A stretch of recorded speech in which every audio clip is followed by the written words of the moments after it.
Welcome, everyone, and thanks for joining us today.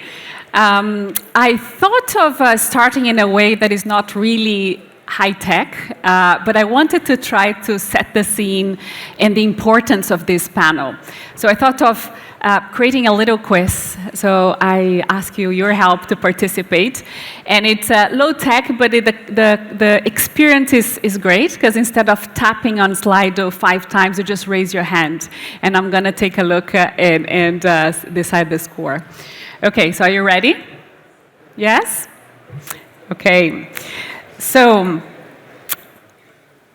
what do you think is the number of the contribution of MSMEs to the global economy? Global economy, $100 trillion.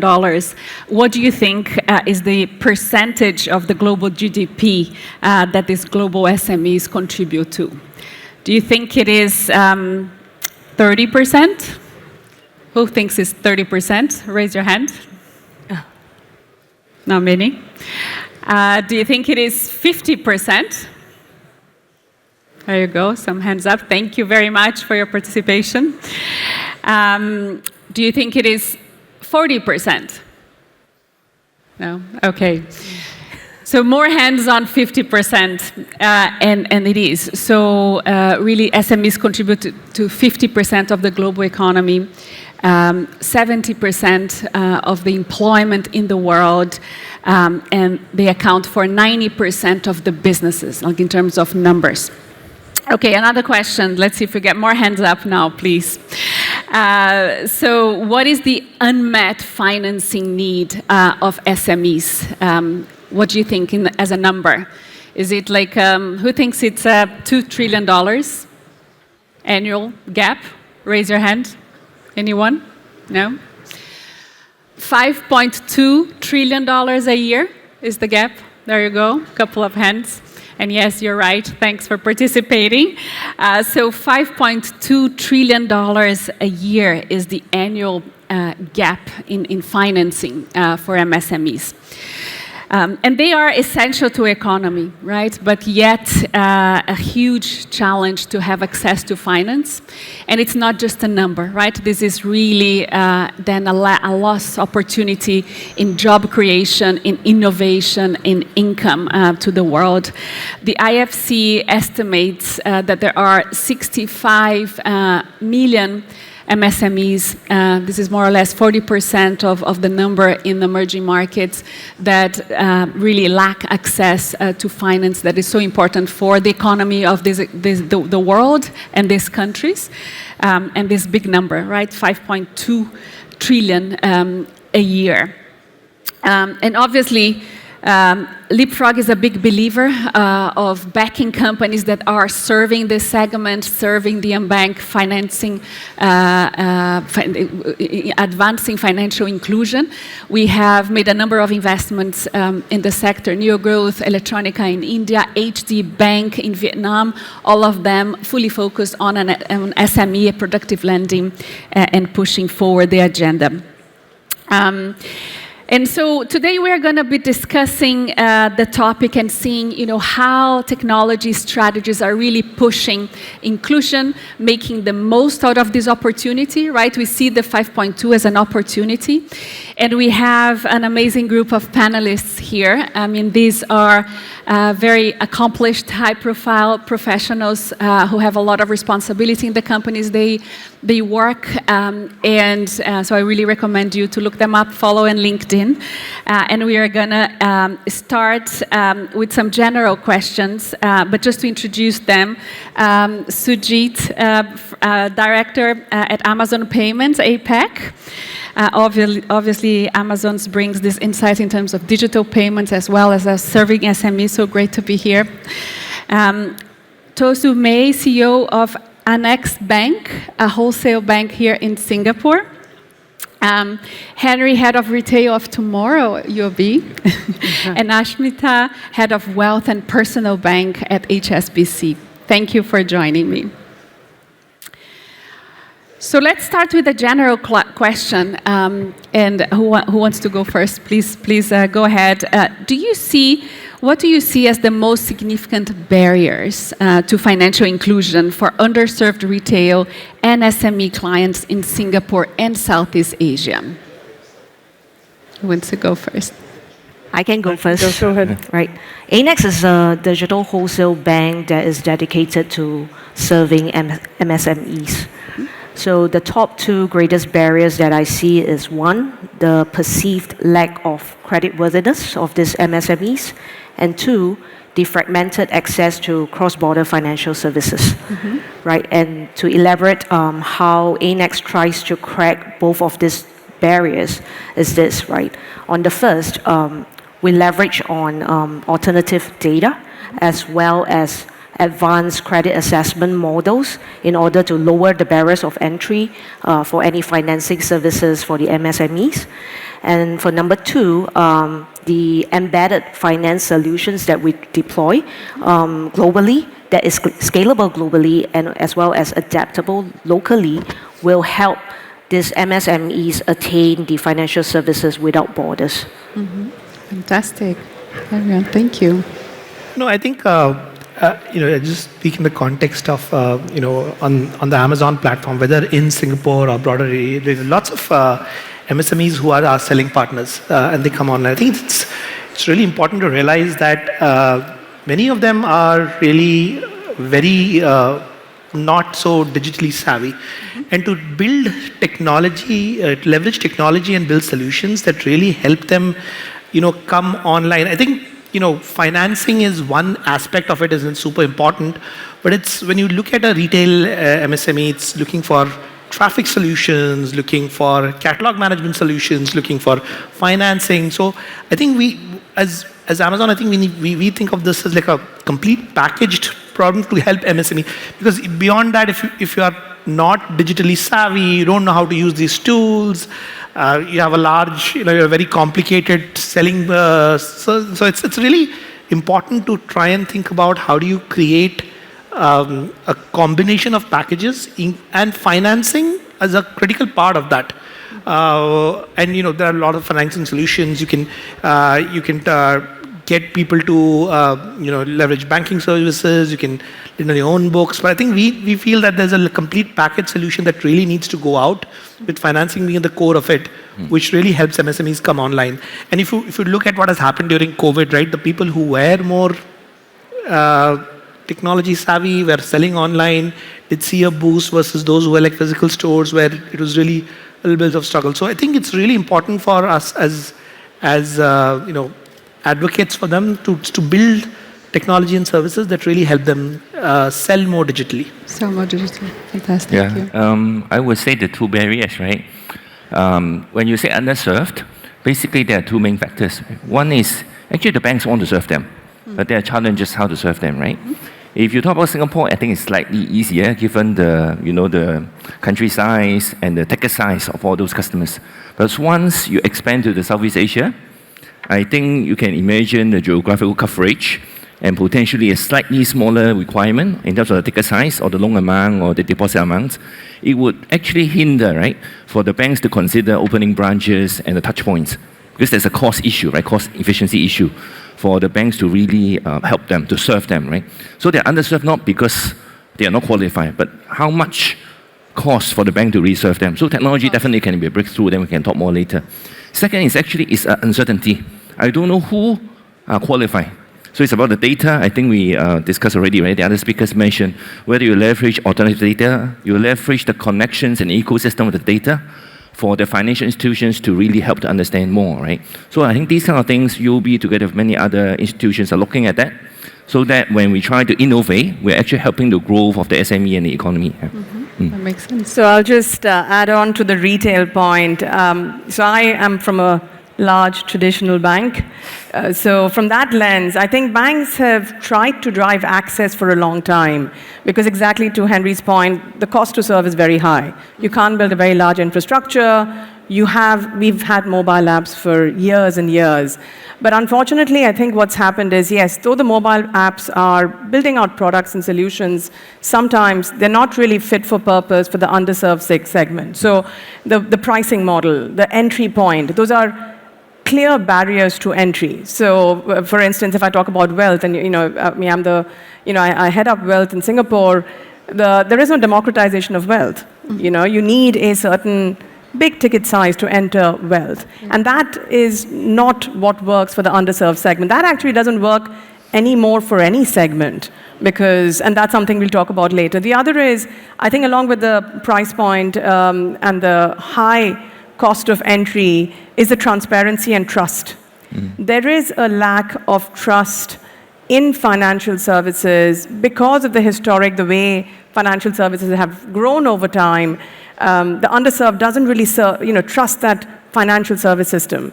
That, do they really get the best product? Do they get the best solution? Is there transparency around everything that they learn from us and get from us? So I think those are the hurdles which are stopping, along with the credit piece. The credit piece that Sumay talked about in the MSME space is also equally important here. There is no formalized credit history that an underserved person has. There is no formalized KYC information that an underserved person has. And these are the things that we need to address if we really want to broaden the remit around financial services and bring everyone into the system. That makes sense. Thank you. Amazon has this unique position in retail and payments, right? Really, really unique. How does Amazon integrates financial services, other services to support the SMEs, as you have mentioned? Sure.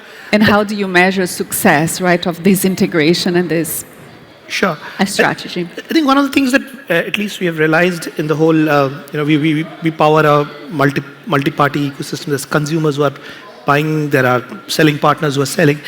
The point of access to credit and access to is so much embedded during the purchase process that really drives more purchase. If you tell someone, hey, I'll give an example for consumers as a site when they are shopping. The fact that you can use a BNPL, buy now pay later service helps drive more traction. From a selling partner who's an MSME, having an installment offering will drive more conversions for them for the item. So in a retail process, I think we're seeing embedded finance is really, really important to drive both sides of the equation. And what we have learned is most of the financing decisions, both on the MSME side, but also on the consumer side, are taken in the point of purchase. And therefore, you would see a lot of these successful financial transactions or credit products that are rolled out are really done during, whether it's a physical retail or it's online retail. That's where the real value kicks in. To the second part of your question around success, I think the success for us is when our selling partners are really think about this service that we offer as driving value creation for them in the long run. Whether it is, it's not just selling more units, but getting more traffic, looking at more consumers looking at the product, and consumers converting on that product. And whether it's through a loan that we offer, and also the value that they attached by selling on the platform. So they would see there's more sales that come, there's more traffic that comes. So we measure some of those key metrics in our business to make sure that we are creating real value for our selling partners of the ecosystem. Fantastic. Makes sense. And given UOB traditional banking roots, how is UOB leveraging technology to broaden its customer base? Okay, thanks for the questions, right? I think to echo what I have said earlier, while, cost to serve is actually very high when we go outside. Right. So the technology, or you call the mobile apps, or the digital bank, whatever you call, right? Depending on the different strategy of different banks, actually make a lot of global banks or regional banks in a level playing ground with a lot of local banks, right? So driving the competition, actually helping the consumers, the SME to have a better price or better service, where the competition will lead to a better outcome. Actually work in different countries, and I would say if you move outside Singapore, to really have the similar number of branches as the local banks, you're talking about 10 times more or 100 times more growth, which is impossible to do that in a short period of time. So technology can do the breakthrough. The second part would be really the data, right? If you talk about retail or consumer, just to be precise, when you say underserved, I think there are two areas or products or services, depending on how you call, that we need to really bridge the gap to help them. One is really saving payments and all these things. I think we've mentioned about that, right? The second is lending, loan, for them to buy a motorcycle, for them to buy a house and all these, right? So for them to access that, right, a lot of time, the banks will take a conservative approach. Show me your history, show me your credit record, then I will do that. So it becomes a chicken and egg issue, right? But if you have the data to understand the ecosystem of their life, actually allows a lot of them banks to try to understand better. And this kind of technology, data, AI models, all these combined will be able to really step up the services to them, right? So in UOB, the technology, I wouldn't say is the bottleneck. I would add on, actually depends on the culture, the acceptance of the customer to really trust the technology. So the benefit of a so-called traditional bank, as you mentioned, will be really the fundamental of banking, which is trust. So which product, which services we leverage digital, which solution we leverage on the human, I think it depends on the timing and the culture of the countries as well as the customer segments. Yeah. Is there, you mentioned your experience outside Singapore, is there any digital bank or benchmark bank that you look up to? Okay, so as I said, right, when I move around, just to share some case show example. So I was from Hong Kong. Yeah. So in Hong Kong, I got used to, even 15 years ago, without a passport. I show my ID card to the bank, including HSBC or whoever. It's actually very simple to access to your accounts, to get money and everything. Right, nowadays, of course, you don't even need an ATM. You can even use the QR code to get the cash, right? At that time, not yet, but quite common. Then I moved to Thailand. People without the book, they feel they lose all the money. So I said, hey, I go to the branch without the book. I cannot get the money, right? It's quite shocking thing to me.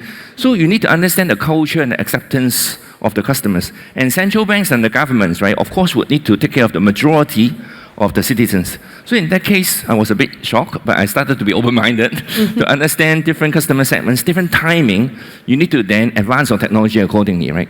So I wouldn't then quote a benchmark and then try to match. Because different time, different customer segment really have different need. So if you really want to quote one of the best example, you look at China, the ecosystem and the data around really link up so well. But are we ready in Singapore, or are we accepting this in different Southeast Asian countries? Even I move around, I would need to adjust myself, right? So I think we keep ourselves open-minded, and actually the benchmark, I would say, or the proxy actually would move accordingly. Yeah. Fantastic, thank you. And ANEXT Bank, as a digital bank, how does ANEXT approach the challenge, similar to what you're saying, of reaching an SMEs that perhaps are more skeptical or not necessarily trusting? What is ANEXT's secret sauce to do that? I think Henry raised a very good point about country nuances, the behavior of consumers or MSMEs in different countries, the public infrastructure, the difference between China, Singapore, and Thailand, right? We are all at different stages of digitalization, be it the public or the private sectors. So how ANEXT has approached it is adopting a very open and collaborative approach, be it whether with the public sector, for example, our regulators, through the financial transparency corridors, as an example, and two is through the private sectors. So take, for example, the embedded finance solutions that we have created that is scalable globally, but there is adaptation locally as well. One particular use case is something very close to Sujit, of course, in the area of e-commerce, right? That you leverage on different payments, loans, wealth management APIs to connect, to plug and play into e-commerce systems. However, at the front end, in order for your clients to accept, it depends on their level of financial literacy, how tech savvy they are, how digitally savvy they are, how much they trust the service providers. So our approach is an innovation approach where we build products and services that are used to address the pain points of the MSMEs and ensuring that these products and services are secure, are reliable, are seamless and effortless. Why seamless and effortless is so important is because nobody needs banking. They need banking to do something else, right? They take up a mortgage loan to buy a house. But if they could have done it with cash, they wouldn't need that loan. So what we have to do is really have the end goal in mind and design the product towards the end goal.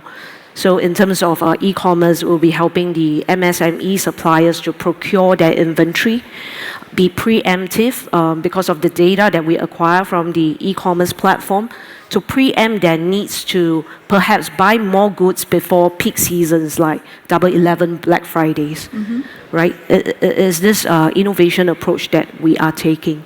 Trust is also very, very important in terms of being highly available and accessible for our digital services. Fantastic, thank you. Maybe let's go for a more general question. How can public and private sectors work together? I think we mentioned a couple of things, but how can they work together to really accelerate the serving of SMEs and underserved retail clients? Is there something that you feel could unleash or make your lives easier in serving these segments?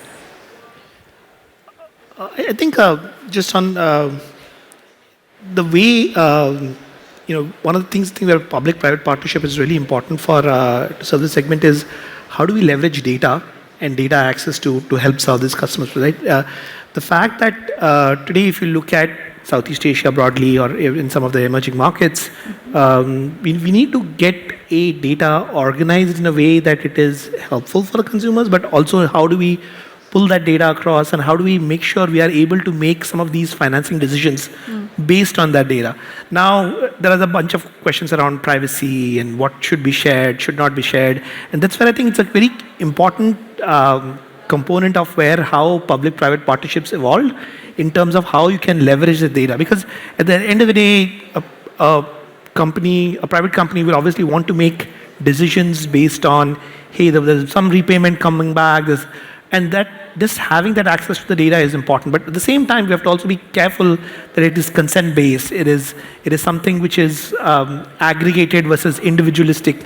And so I think just having that framework between public and private teams to just create how do we handle data and data technology which will help serve financing needs better is really critical in my view. Really critical.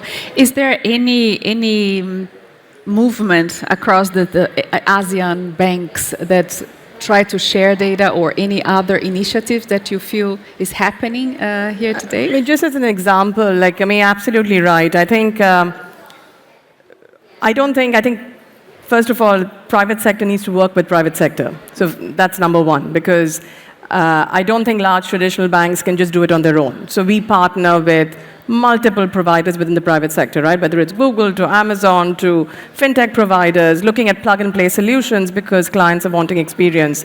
But I think the public sector one is extremely important, to Sujit's point, one is the data piece. So MAS, for instance, has the Veritas Consortium, which is really about the FEED principles around machine learning and AI. We do need to embrace machine learning and AI. We just need to make it work in the right way. Because otherwise you can unleash your power onto underserved and just any consumer segment, which can be quite scary for everyone. So these consortiums and the same conversations are happening across geographies. So data is one.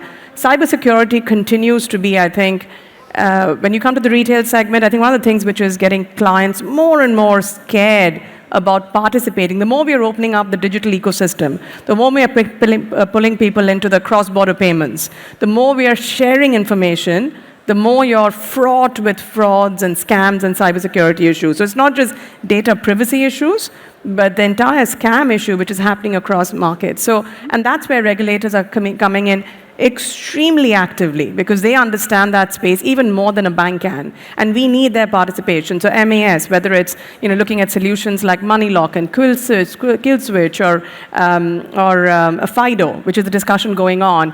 And they're also leveraging regulators across markets. So they're having discussions with HKMA, they're having discussions with PRA, with those Australian regulators, because I think those areas, as well as the cross-border piece, which is again another area, because there is no one-size-fits-all approach. Every market, every regulator has a different stance around cross-border.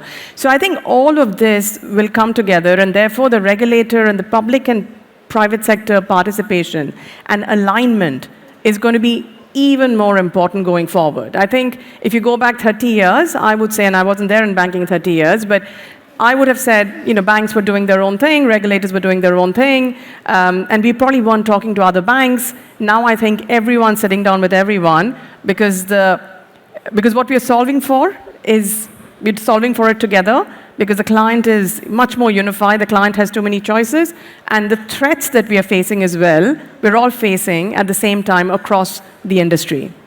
Fantastic. Maybe we can continue with you on HSBC. What trends you're seeing among the young and the aspiring, right? So people who are aspiring to financial services or wealth, which is super important also, creating that wealth and that safety net. What are you seeing in terms of trends now that there are wallets and digital banks coming up? And how HSBC is serving this segment? I think that's a great question. So first of all, I'm still trying to understand the 16-year-old in my own house.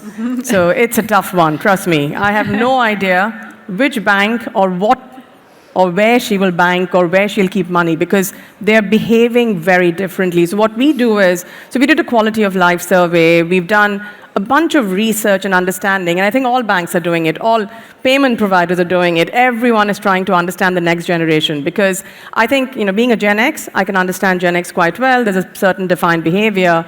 But when you get into the millennials, the Gen Zs, and all the Gens which are coming after that, their behavior is very different. First of all, they're digital natives.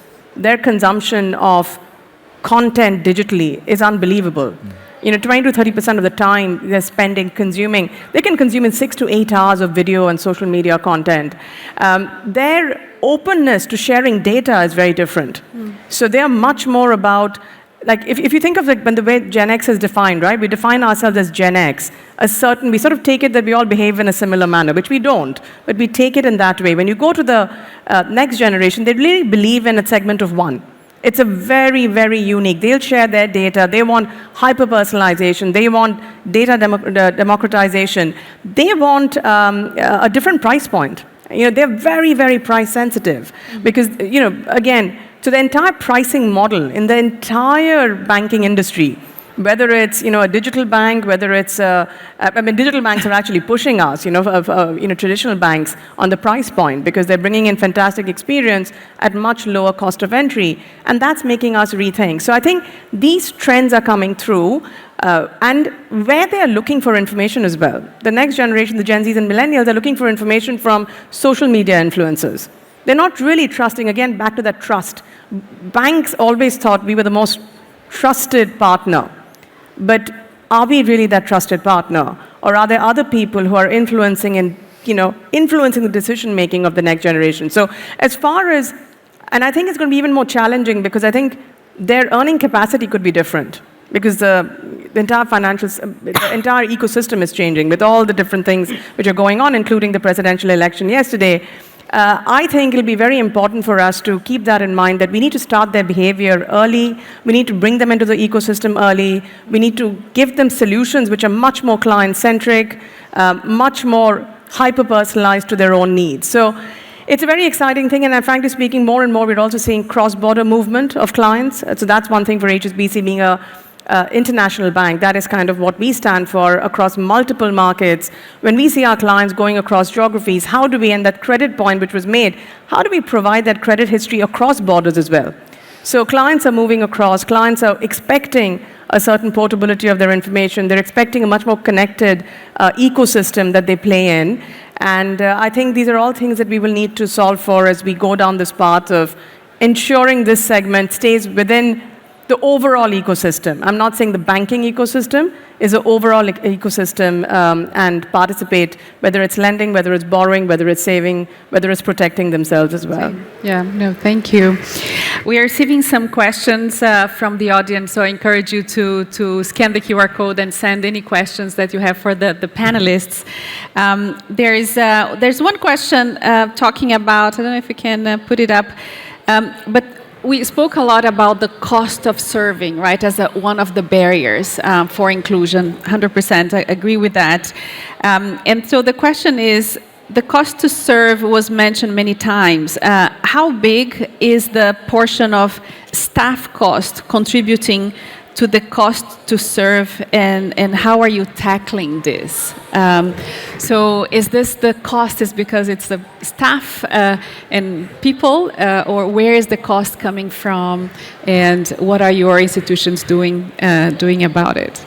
So maybe I take that. I think I was the first one to mention about cost to serve, Yeah, and then many of go us for mentioned it. about that, right? So, of course, there could be some commercial confidentiality. I cannot share too much. But indeed, when we say cost to serve, staff cost is one of the main factors, and digital solution is really, making us scalable.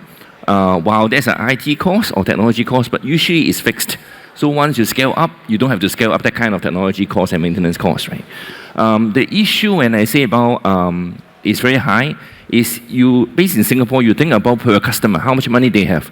You versus, we really have the aspiration to serve the whole ASEAN. You go to, Thailand, Malaysia, Indonesia, kind of like coming up, but you go to Vietnam, Cambodia, and all this, then how, right?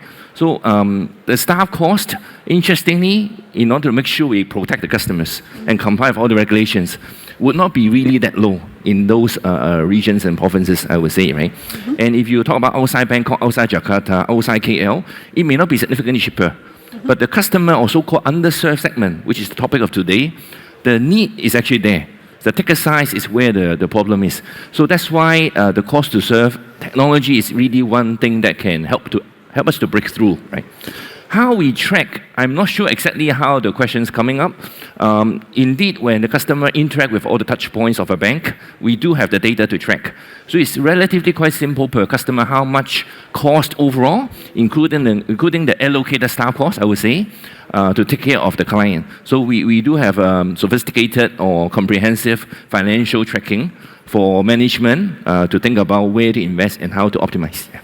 I mean, I'll just add one point. I think it's about how do we, tackle the cost around people. It's not just about tackling the cost. I think, very frankly, we want to make our staff future forward-looking as well, because we need to enable them. So I think all the tools and capabilities that we're all talking about, Gen AI, machine learning, these need to get embedded into the way our staff service. So the cost will come down through the efficiency in the way we manage our business, rather than just optimizing people costs. Because people is still required in our system. Yes, for the underserved, we need to look at the straight-through digital serve platform, but there is a people component which will continue to be there in banking. And I think for big banks, one of the big costs that we definitely are challenged on remains with legacy infrastructure. So legacy technology cost, that is expensive. So that's the advantage, I think, when you are a new entrant to the market, you have the advantage of starting with a much lower tech stack cost than a traditional big bank has, and therefore big banks need to look at how to pivot the cost model around technology as well, because that's a big cost to serve element for an overall banking industry. Not so much for the digital platforms maybe, because as long as they're outside, and how do you develop platforms which don't consume that high technology cost which a traditional bank carries in general. Thank you. When I think we have time for one last question, or many questions came up. Oh gosh. Okay, so I think I'll lead just with one last question, and we'll see how it goes, and then maybe we can cover all the other. Thank you so much for sending it.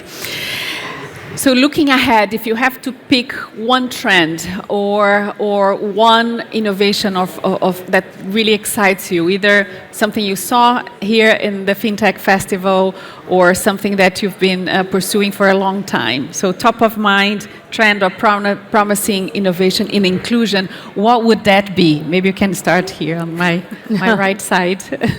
I think if you walk a long way to Hall 6, you will see the sustainability stage. So there's a lot of bars and activities around there.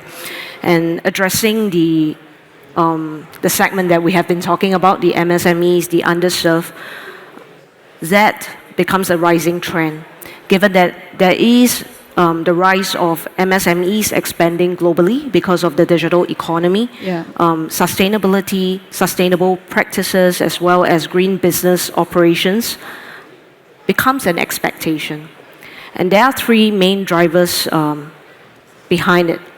One is cost efficiency and long-term business resilience. Two, in terms of their customer appeal and hence profitability as consumers become more eco-conscious. 3, obviously, regulatory compliance. And how ANEXT, a digital bank, can help to lower barriers of entry to this sustainability journey of the MSMEs. I think one is to understand their pain point of getting on, of kickstarting their sustainability journey, right? And I would categorize them into 3. 1 is the technical know-how, 2 is funding, and 3, manpower, right? And how we could help them is possibly by embedding all the ESG disclosure data verification onto our online banking platform. And through the data insights that we get from their activities on their banking and non-banking channels, we are able to curate and personalize their sustainability journey, right? Or give them guidance or where their next area of focus is. Okay. Thank you.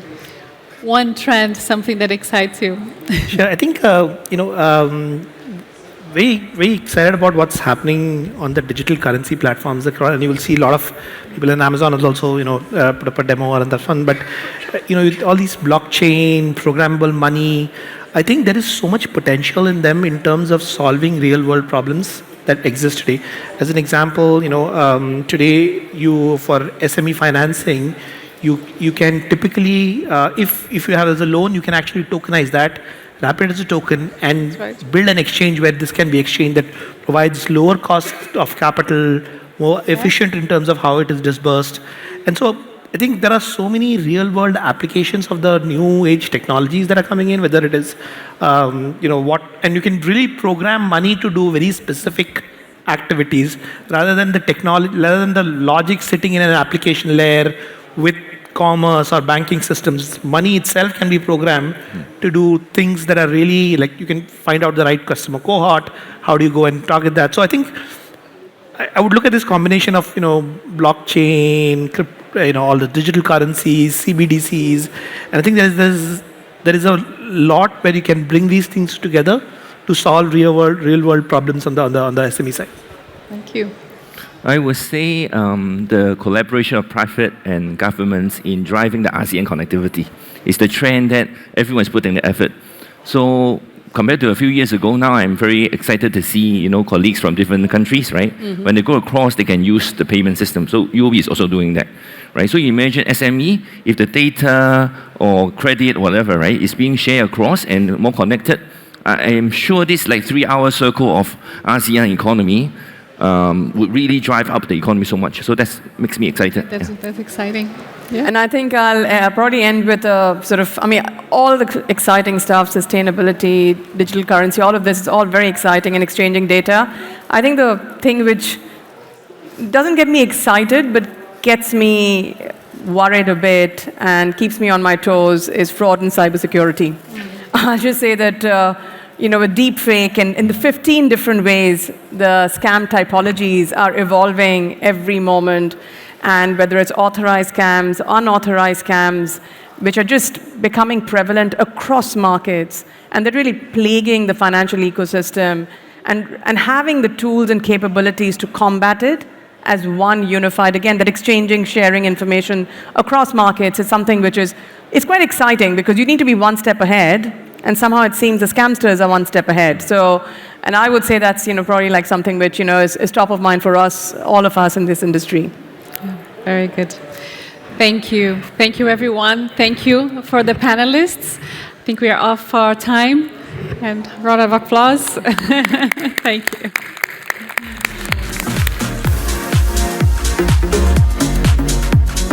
Thank you so much, Fernanda.